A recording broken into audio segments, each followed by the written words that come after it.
সুপ্ৰভাত। আজি মই আপোনালোকৰ মাজলৈ 21 জুন 25 বৰ্ষৰ আন্তঃৰাষ্ট্ৰীয় যোগ দিৱসৰ সংগতি ৰাখি মই দৈনন্দিন জীৱনত কৰি থকা ভৰি হাতৰ দুটামান ব্যায়াম দেখুৱাবলৈ প্ৰয়াস কৰিম, যিয়ে আমাৰ ভৰি হাতৰ হিয়া মূৰা জিনজিননি ধৰা আদি কৰি কিছু বেমাৰৰ পৰা আমাৰ নিৰাময় পাব পাৰোঁ।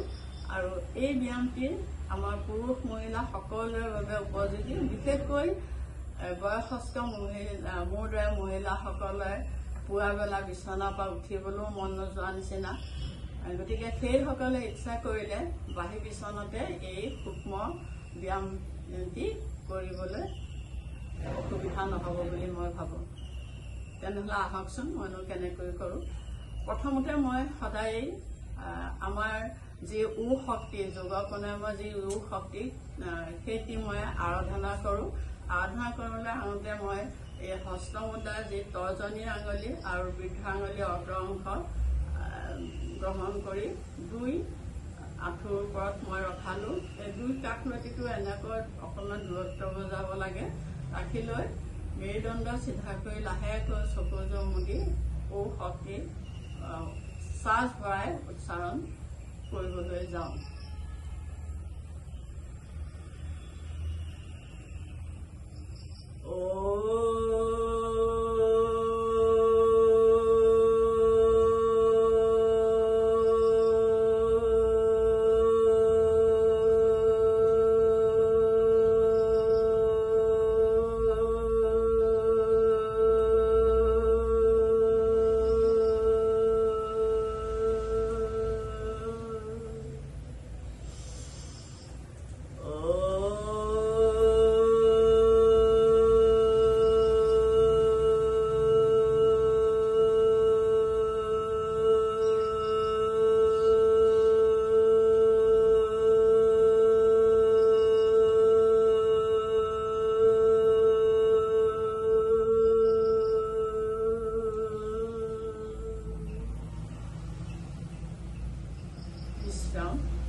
এতিয়া মই দুই হাত এই দুই টুপিনাৰ কাষত ৰাখিলোঁ আৰু দুই পদৰ যুগত মোৰ সন্মুখলৈ খালি ৰাখি দিলোঁ। আমাৰ দিনটো আমি ভৰিকেইটা খোজকাটল কৰিয়ে থাকোঁ, সেইকাৰণে মই খোজকাটলৰ ওপৰতে ভৰিকেইটাৰ ওপৰতে গুৰুত্বটো দিওঁ।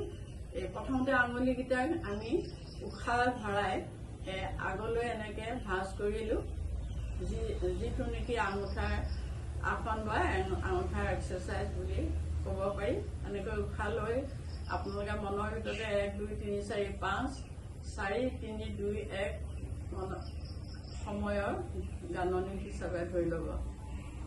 দুবাৰকৈ কৈছোঁ, উশাহটো ভৰাই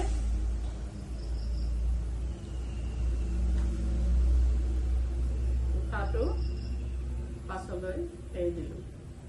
এতিয়া দুই পাঞ্জা অৰ্থাৎ কটা দুটাও আমি তেনেকৈ উশাহ লৈ পেলাই আগলৈ যাম, কুচি দিম। কিন্তু এইটোৰ ক্ষেত্ৰত এটা কথা মই কৰোঁ বা আপোনালোকেও কৰিব, এনেকৈ কৰিব লাগে যাতে আমাৰ কৰঙণৰ এই সংযোগ জেগা টুকুৰালৈকে, যিটো হিপ অফ জইণ্ট বুলি কয়, তালৈকে যাতে আমাৰ স্পৰ্শকাতৰ হয়।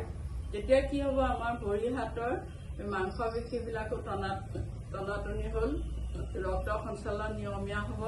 গতিকে এনেকৈ হেঁচাটো দিব আৰু সময়টো 1 2 3 4 5 4 3 2 1 লৈ আমি পাছলৈ অৰ্থাৎ মোৰ আগফালেদি এনেকৈ এৰি দিম। মই এইটো দুবাৰকৈ যাম একেধৰণে।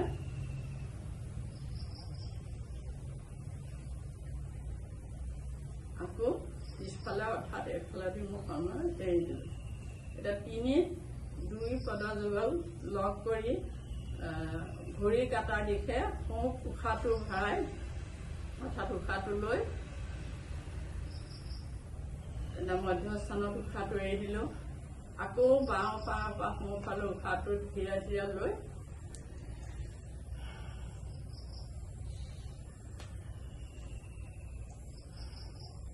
এইদৰে সোঁ পাৰ বাওঁ পাৰ সোঁ এনেকৈ কৰিব। এই একেটা বস্তুকে একেৰাহে আপোনালোকে সোঁ পাৰো এনেকে দুবাৰ কৰিব পাৰে একেলগে এনেকে কৰিলো। এই ঘূৰ্ণন বা পদৰ এই মুদ্ৰাখিনি আপোনালোকে শুওঁতে বহোঁতে টিভি চাওঁতে যিকোনো সময়তে কৰিব পাৰিব। এইটো খোৱাৰ লগত কোনো সম্পৰ্ক নাই। এতিয়া তিনিত মই কি কৰিম, এই ঘড়ী যিটো মুখমণ্ডল বুলি কওঁ আমি, এইটো হাত আমি এনেকে ক্লেপিং অৰ্থাৎ হাত চপৰি মৰা নিচিনাকে আমি এনেকে কৰিম।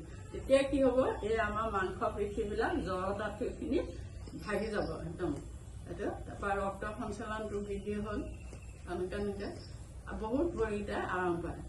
তাৰপিছত আমাৰ এই গৰুহাকেইটাও ঠিক যিটো গৰুহা এক্সাৰচাইজ বা হিল এক্সাৰচাইজ বুলি কোৱা হয়, সেই একেধৰণে আমি কলাফুললৈকে এনেকে যাতে সঞ্চালন হয় মাংস পেশীবোৰ, একেধৰণৰ কথাই এইটো কি হয় আমাৰ ভৰি দুটাই বহুত আৰাম পায়।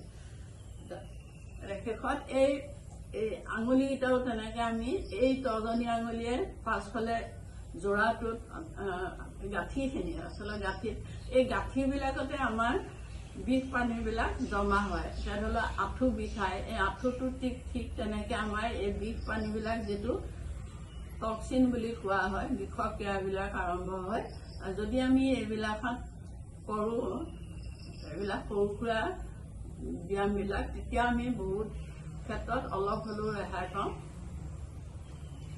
তাৰপিছত আমি ভৰি দুটা